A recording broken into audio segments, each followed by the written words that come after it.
What is up, everybody? Welcome back to another beautiful morning here at Checking These Buttons. It is early as hell. You can probably see it in my eyes, but we're here about to check these buttons. Hope you guys enjoyed the video on yesterday. Today, we have a very hot take, and I could actually see both sides having a point. But anyway, let's get it. All right, so this one right here pops off with the almighty Leffen. Y'all know Leffen by now, man. He posted this list last weekend saying, honestly, tournaments that don't have closed off areas / VIP areas are incredibly stressful and tire me the fuck out. I know most everyone who come up don't mean anything bad, but being bothered and having to say no so I can practice and recharge constantly is exhausting in itself. And then Leffen kind of wraps this point up right here when he says, it's the level of ignorance and stupidity that brings people to come up to you right after you lost. There's just a lot of unsympathetic assholes in this world. And of course, from here you have 2 points of view, people that agree and people that disagree. Like Footsie's right here that says, people are really Hollywood now. Hope pros start to understand that fan appreciation is just as important as competition. Sorry for being real with you, should have known you couldn't handle it. Good luck, I guess. And of course, on that same train of thought, you have people that agree. They're either like, stop being such a big baby, like it's not a big deal, or,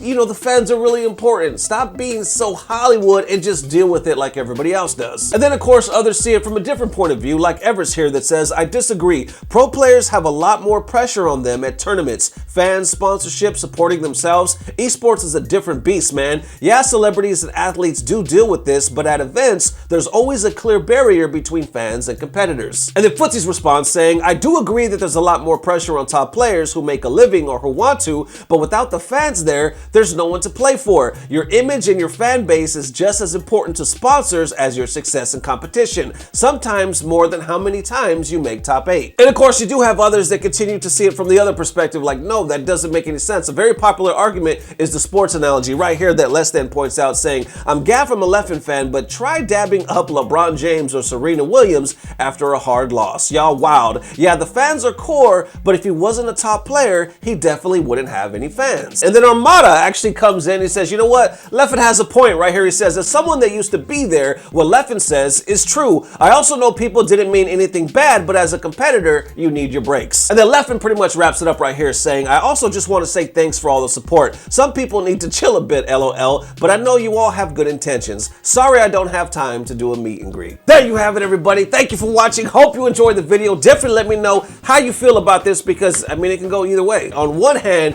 you got the people that say, no, like the fans are everything. Like one of the best things about the FGC and the tournaments, even in esports, like the way it's set up, you can go to a tournament and you can see this pro player. You can take a picture, you can get an autograph, hell, you could even play a set. And real talk, that's a cool ass thing. I mean, who doesn't like that? And the point I'm trying to make is a lot of pros have been doing this, right? They've been doing this successfully the whole time. They've been interacting with fans and they've been competing. Yeah, it can be a struggle when people do get salty and whatnot. Fans don't always do it the right way. Real talk, we can sit here and argue all day. Well, yeah, you got to be respectful and you got to be mindful of the situation, atmosphere, especially if they just lost or something like that. I get all that, but can we agree that all individuals are not playing with the same deck of cards? You know what I'm saying? We're not all on the same mental playing field, so we can't always be surprised when somebody walks up to you at the quote-unquote wrong time. I mean, not everybody is just that observant. So I really can't see the point of view where people are like, you're a sponsored player, you get paid for this. It's pretty much a dream job, and this is just part of the world you live in. But like I said, I'm kind of split because I could see that other side as well. Imagine being in a heavy competitive scene, like if you were playing football on the sidelines and you just dropped the winning touchdown, and then somebody walks up to you like, hey,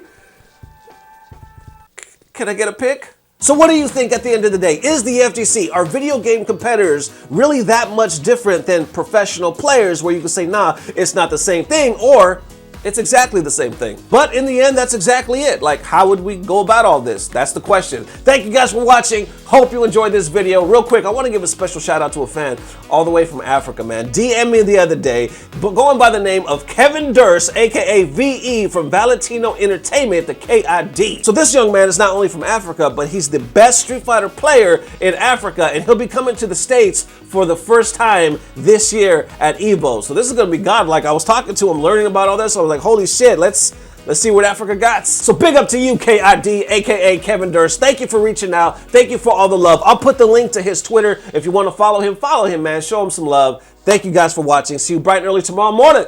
Peace. Blah, blah, blah. Subscribe.